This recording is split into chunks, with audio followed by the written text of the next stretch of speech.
দুই তিনবার আল্লাহুম্মা সাল্লি আলা মুহাম্মাদ ওয়া আলা আলি মুহাম্মাদ কামা সাল্লাইতা আলা ইব্রাহিম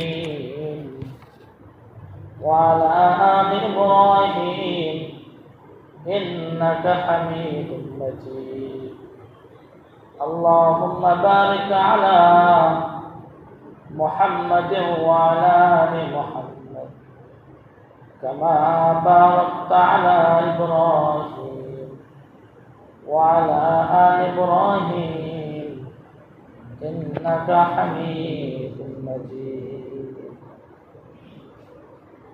মহান আল্লাহ পাক রব্বুল আলামিন আমাদেরকে পবিত্র জুমার দিন আল্লাহ তাআলার ঘরে আসার বসার তৌফিক দান করেছেন। এই জন্য আমরা সকল অন্তরস্থল থেকে শুকরিয়া আদায় করি আলহামদুলিল্লাহ। আল্লাহ পাক রব্বুল আলামিন কোরআন পাকে বহু আয়াত হুজুর পাক সাল্লাল্লাহু আলাইহি ওয়াসাল্লাম নাযিল করেছেন। সেই কোরআন থেকে একটা আয়াত তেলাওয়াত করেছি। আল্লাহ পাক রব্বুল আলামিন আয়াতে মুমিনদেরকে উদ্দেশ্য করে বলেন,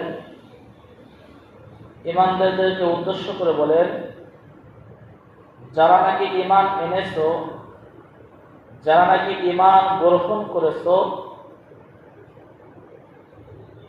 তাদের কয়েকটি বিষয় আছে। আমি আল্লাহ পাক রব্বুল আলামিনকে খাঁটি দিলে ভয় করতে হবে। আল্লাহ পাক রব্বুল আলামিন এখানে ইহুদিদেরকে ডাক দেন নাই, খ্রিস্টানদেরকে ডাক দেন নাই। এখানে আল্লাহ পাক রব্বুল আলামিন বলেন ইয়া আইয়ুহাল্লাযীনা আমানু।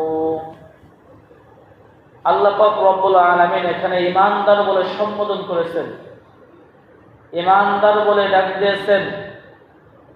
ঈমান যদি গ্রহণ করো, ঈমান যদি আনয়ন করো, ইত্তাকুল্লাহ। যারা ঈমান গ্রহণ করেছো তারা আল্লাহ পাক রব্বুল আলামিনকে ভয় করতে হবে। কি করতে হবে ভাই? ভয় করতে হবে। এবং আল্লাহ পাক রব্বুল আলামিন পরবর্তী অংশে বলেন হাক্কা তুকাতিহি ওয়া লা তামুতুন্না ইল্লা ওয়া আনতুম মুসলিমুন। ঈমান যখন গ্রহণ করেছো, মুসলমান না হয়ে মৃত্যুবরণ করিও না, মুসলমান না হয়ে কবরে আসিও না। এখন আসেন ইত্তাকুল্লাহ নিয়ে একটু কথা বলি। আমি আপনি যদি ভয় করি তাহলে ভয় করলে কি ফায়দা, ভয় করলে কি লাভ হবে?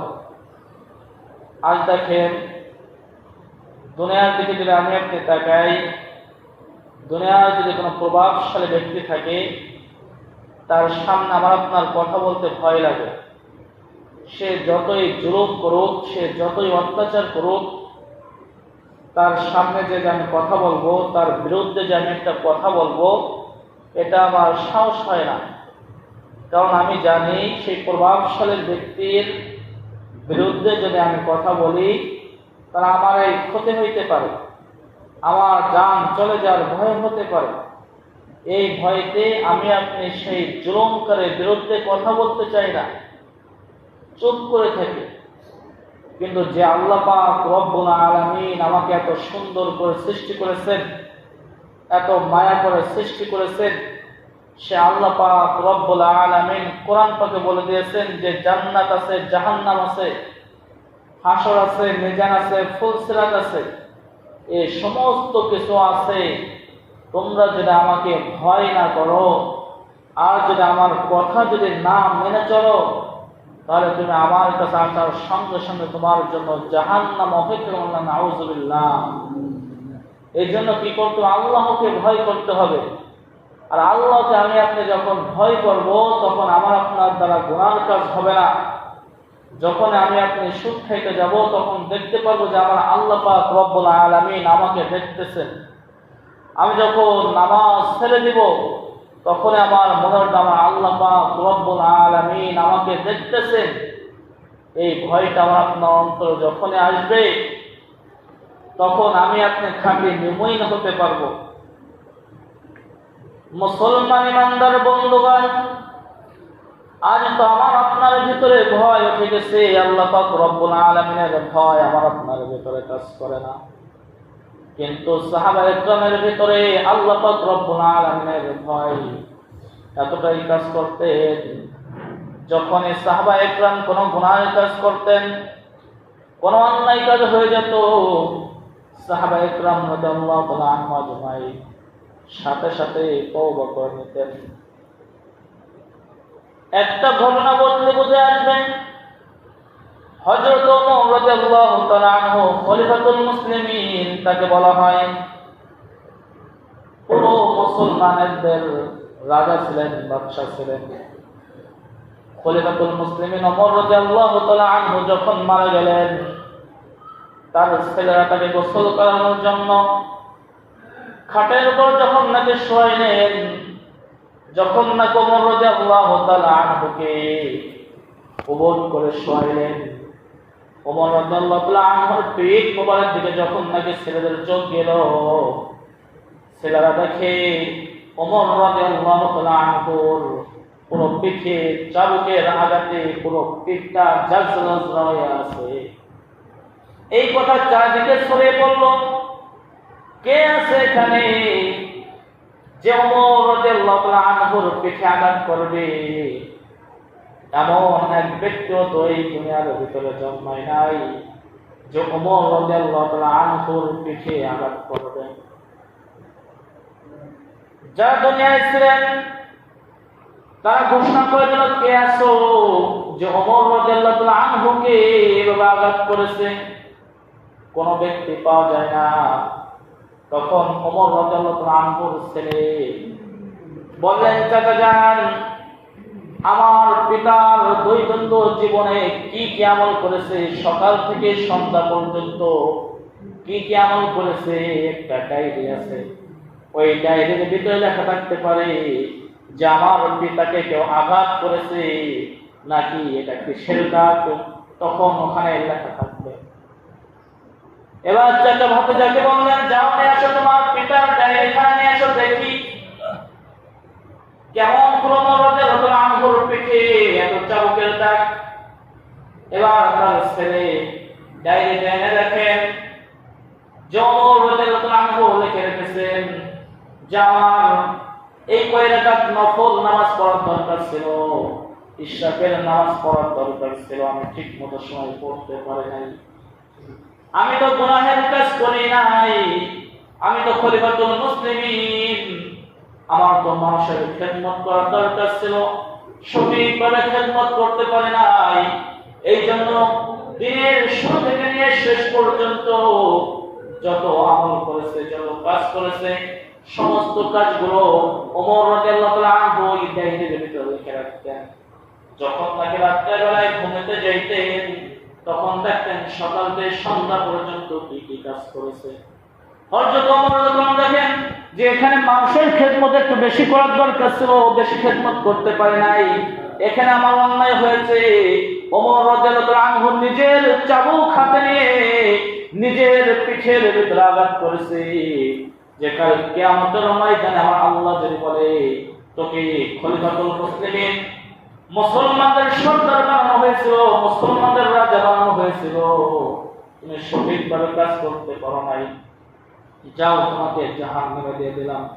এ মুসলমান খলিফাতুল মুসলিমিন হয়েও নিজের শুরু থেকে নিয়ে সকাল থেকে নিয়ে ঈশা পর্যন্ত কোনো গুনাহের কাজ হয়েছে কিনা এই জন্য নিজের পিঠে নিজেই আঘাত করেছেন। আজ মুসলমান, আজ আমরা মুসলমানের ঘরে জন্মগ্রহণ করেছি, আজ মুয়াজ্জিন তাকে ফজরের সময় ডাকে, হায় আলাস সালাহ, হায় আলাল ফালাহ, তোমার কল্যাণের জন্য আসো, নামাজের জন্য আসো। কিন্তু আমার আপনার কানে আওয়াজ যায় না, আমি আপনি ঘুমিয়ে থাকি, আমি আপনি একদিনও ঈশা নামাজের পর একটু চিন্তা করলাম না যে আমার আপনার ৫ ওয়াক্ত নামাজ ফরজ হয়েছে, সকালের নামাজ পড়লাম না, জোহরের নামাজ পড়লাম না, আসরের নামাজ পড়লাম না, মাগরিবের নামাজ পড়লাম না, ঈশার নামাজ পড়লাম না, একটু চিন্তাও তো আমি আপনি এই দুনিয়ায় থাকতে করলাম না। করছে নাকি? একদিন তো এরকম চিন্তা করে নাই যে আমার সকাল থেকে ঈশা পর্যন্ত কিভাবে কাটলো, আল্লাহ তাআলা আমাকে শুধু দুনিয়ার জন্য পাঠিয়েছেন নাকি আখিরাতে কিছু ফসল কামাইয়ের জন্য পাঠিয়েছেন? এ মুসলমান পরিষ্কার একটা কথা বলতে চাই, যাদের ভিতরে নামাজ নাই তাদের ভিতরে কোনো কল্যাণ নাই, সংসার অশান্তি, দুনিয়ার ভিতরে যেখানে যাবেন সেখানে অশান্তি। কারণ নামাজের ভিতরে বলা হয়েছে হাইয়া আলাস সালাহ হাইয়া আলাল ফালাহ, তোমার কল্যাণের জন্য আসো, নামাজের জন্য আসো। যে ব্যক্তির ভিতরে নামাজ নাই তার ভিতরে কোনোই কল্যাণ নাই। আপনি তালাশ করে দেখেন, একটা বেনামাজি অনেক টাকা পয়সা রোজগার করতে পারে, কোটি টাকার সম্পদ থাকতে পারে, কিন্তু তার ভিতরে কল্যাণ নাই। স্ত্রীর সাথে ভালো সম্পর্ক নাই, মেয়ের সাথে ভালো সম্পর্ক নাই, সন্তান কথা শোনে না। আরে মেয়ে, সন্তান কথা শুনবে কি করে? তুমি তো আল্লাহর কথা শোনো না, সন্তান কেন তোমার কথা শুনবে? তুমি হুজুরের কাছে ভালো বিচার দিতে পারো যে আমার সন্তান বেয়াদব হয়ে যাইতেছে, আমার সন্তান নামাজ পড়ে না, আমার সন্তান এই কথা শোনে না, আমার সন্তান আমাকে খাবার দিতেছে না, আমার সন্তান আমার সাথে বেয়াদবি করতেছে। আরে মেয়ে, তুমি তো আল্লাহর হুকুম পালন করতেছো না। তোমাকে আল্লাহ বলছে 5 ওয়াক্ত নামাজ পড়তে, তুমি তো আল্লাহর নামাজ তো তুমি পড়তেছো না। তো তোমার সন্তান তোমার কথা কেন শুনবে? তোমার সন্তান কেন তোমাকে ভাত দিবে? তোমার সন্তান কেন তোমার সাথে বেয়াদবি করবে না? হ্যাঁ, তুমি আল্লাহর হুকুম মানো, আল্লাহর হুকুম পালন করো, তুমি আল্লাহর গোলামি করো, অবশ্যই সন্তান তোমার গোলামি করবে। আজ তুমি আল্লাহর হুকুম না মেনে তুমি দুনিয়ার মন যা চায় সেটা নিয়ে তুমি ব্যস্ত আছো। আর তুমি চাইতেছো দুনিয়াতে শান্তি, জিন্দেগিতে আসবে। আপনি যদি নামাজ না পড়েন, আপনার সংসারের বিবি যদি নামাজ না পড়ে, এই সংসার জিন্দেগিতে কল্যাণ আসবে না, খেট খেটে লেগেই থাকবে। সারা জীবন ভর সকাল থেকে সন্ধ্যা পর্যন্ত কষ্ট করে স্ত্রীর কাছে যাবেন, স্ত্রী আপনাকে ঘুমাইতে দেবে না। এটা আল্লাহ, এটা শান্তি আসে আল্লাহর উপর থেকে, শান্তি আসে, রহমত আল্লাহর পক্ষ থেকে আসে। আপনাকে কল্যাণের জন্য ডাকা হইতেছে, 5 বার মুয়াজ্জিন ডাকতেছে হাইয়া আলাস সালাহ হাইয়া আলাল ফালাহ, তুমি কল্যাণের জন্য আসো, নামাজের জন্য আসো। যেখানে আল্লাহ বলেছেন কল্যাণের জন্য আসো, তুমি কল্যাণ বাদ দিয়ে দুনিয়ার ভিতরে টাকা পয়সার ভিতরে কল্যাণ খুঁজতেছো। এ মুসলমান, যতই তুমি দুনিয়ার কাছে কল্যাণ খোঁজো না কেন, কোনো কল্যাণে কাজে আসবে না। আসবে নাকি? আপনি 1 মাস সঠিকভাবে নামাজ করে দেখেন, রমজান মাস অনেক মুসল্লি 5 ওয়াক্ত নামাজ জামাতের সাথে পড়ছে, রমজান চলে গেছে, মুসল্লি হারাই গেছে। আরে মিয়া, রমজান মাসে যখন আপনি নামাজ পড়ছেন তখন আপনার যাতে শান্তি কাজ করছে না?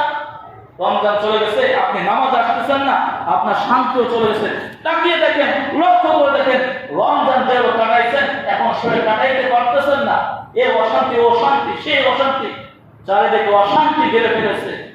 এর জন্য নামাজ পড়বো তো ইনশাআল্লাহ, কল্যাণের দিকে আসবো তো ইনশাআল্লাহ। আল্লাহ তাআলা আমাদের সকলকে 5 ওয়াক্ত নামাজ জামাতের সাথে পড়ার তৌফিক দান করুন। যা সুন্নাত কোরআন শরীফের কবুলের জন্য সুন্নাত করেন।